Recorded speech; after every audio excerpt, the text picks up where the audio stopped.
what's your advice to women that may not be as strong as you in character, but, have got a great idea, but feel put off by more of a male-dominated world? Well, you see, I don't think being an entrepreneur is male-dominated at all. It's the place that actually there is total equality, because the customer really doesn't care whether you're a man or a woman. They just want to buy your product, or they don't want to buy your product. Therefore, the issues often sit within the individual themselves. And the strongest, most powerful thing that I have found in life is I don't think of myself as a woman entrepreneur. I'm not. I'm an entrepreneur. The woman bit is completely superfluous. And the trouble is, if I think of myself as a woman, everybody else will also take that into account. They'll feel, this is important because she's presenting herself that way. So it's really powerful. Just ignoring my gender has been incredibly powerful. And don't think I haven't had issues. But it's wonderful when you run your own business. You can choose not to deal with people. Really get over it. So business and being an entrepreneur, it's a great place. So it is equal. It's not. It is equal. So you've never had to sign your name as David Meaden. That's a thought, isn't it? Right. So how about finding a mentor? What's your advice? Well, I mentioned it in my introductory remarks that I think it's essential, particularly really early days, to have a mentor. It's very lonely. There's two of us who started, and you're just looking for help, for really moral, emotional support. And of course, you don't get that from your family. I mean, my father had become a big general, commander-in-chief of the Central Army, 350,000 people under his command, and from Bangalore, I'd go up to visit him, and I'd say, "Dad, isn't this great? My own business, Cobra Beer. What are you doing? Come and join the ranks." All this education? You're becoming an import-export walla. Get a proper job. Become a banker. Great profession, anyway. So it's lonely, and you don't get much. And by the way, they mean well. My father was my greatest fan once things took off.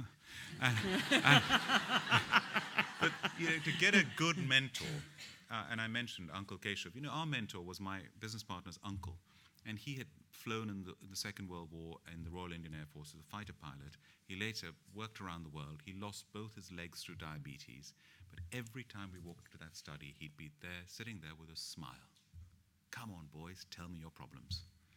"Oh, Uncle Keshav," I said, "run out of money." "Okay, well, come on, I can do this." He'd introduce us. Mentors can just help you. That first bank account, or going and seeing a successful business person, can give you that little bit of inspiration. SMEs, what did you do about this, Oliver, in the early days? Well, tell by your laugh, nothing. I didn't. As I said, I was a little bit inward looking, and PR I found slightly intimidating, and it sounds strange, but I just kind of didn't have that sort of personality that I wanted to really shout about things. I just wanted to get on with it and do it as best we can, and for me it was all about the windows in the shop. But lately I've employed an expert, probably the best PR person in the country, and she's sitting in the audience as my wife. Where are you? There you are. Aww. There you go. Yeah. Fantastic. Yeah. Are you actually Tom York, really, pretending to be from Milan? No, but having someone there who loves PR, and it's made a terrific difference, and our exposure has gone exponentially. So the answer is yes, it's a terrifically valuable tool, especially in this day and age of social media. Quick comment from Deborah. Well, I think PR is very important, but PR has matured. The days of just actually making statements because you think it's going to attract attention have gone. PR has to be honest nowadays because you will be found out. So sitting with a clever bunch of people coming up with a great PR plan that has nothing to do with reality is a surefire way to failure. It's got to reflect, your PR needs to be proper stories, and it's got to reflect the values in your business. Otherwise, you will be found out, and all of that good PR will turn very, very quickly to bad PR. And I heard Richard Branson actually say this, that a company will spend, a big company, £10 million a year on advertising and think 10 times about spending £50,000 on public relations. And it's invaluable, particularly in the early days. And we started using PR very early on. We found this journalist who went to PR. We paid him £1,000 a month, which was a lot of money for us in those days. And we wouldn't pay him until he cooked a lunch for us. He was a very good cook.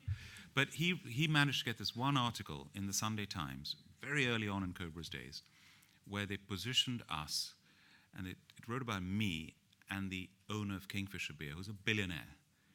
as if we were competitors on equals. And there was Kingfisher, 8 years ahead of us, way bigger than we were in those days. And this article gave us that positioning that Cobra was a serious player. And that one article made such a difference in enabling us to compete on equal footing with Kingfisher. And now we're 6 times bigger than they are here.